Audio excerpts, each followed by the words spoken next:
Cannabis en France. À un an de la présidentielle, le débat est relancé. Il y a une semaine, un rapport de l'ONU concluait que la dépénalisation était le seul moyen de lutter efficacement contre le trafic de drogue.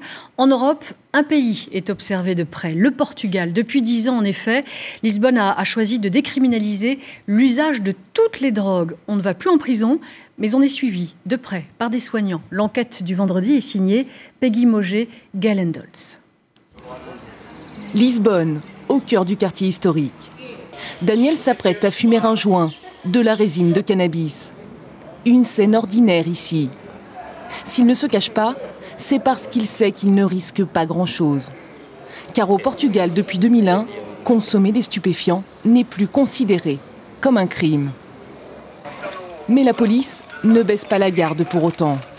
Dans les rues de Lisbonne, elle continue à traquer les nombreux trafiquants.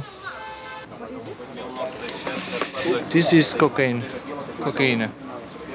Pris en possession de drogue, l'homme est emmené au commissariat. Mais sur place, pas de garde à vue, pas d'interrogatoire musclé. Considéré comme un simple usager et non comme un dealer, il va juste devoir rencontrer une équipe de thérapeutes. Tu iras demain à la commission de dissuasion pour voir s'ils peuvent te recevoir, sinon ils te donneront un autre rendez-vous, un autre jour. Je dois y être à 10h30 demain et oui, je vais y aller. Je vais bien voir ce qu'ils peuvent faire pour moi. S'il ne se rend pas à son rendez-vous, il devra payer une amende. L'objectif au Portugal n'est pas de punir les toxicomanes, mais les aider à se soigner. Première étape, la commission de dissuasion de la toxicomanie. Ici, des psychologues évaluent le niveau de dépendance des personnes interpellées en possession de stupéfiants. Est-ce que vous ressentez le manque? Non. Vous prenez quelle substance? Cocaïne. Le processus va être suspendu. Paolo n'est pas un consommateur dépendant. Comme c'est la première fois qu'il vient là, il n'aura aucune sanction aujourd'hui. 80% des interpellations se terminent ainsi. Un avertissement et un rappel des risques liés à la drogue.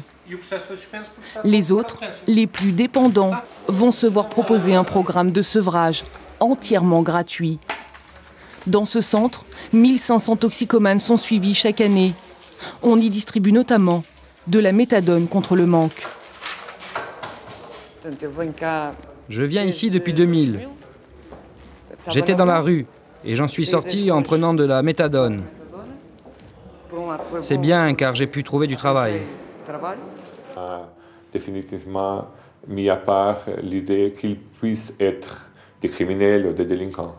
Pour les techniciens, ça n'a pas été un problème. Pour les gens, pour la population, il est en train de changer leur appréciation du phénomène. Sevrage, suivi thérapeutique, mais aussi travail sur le corps.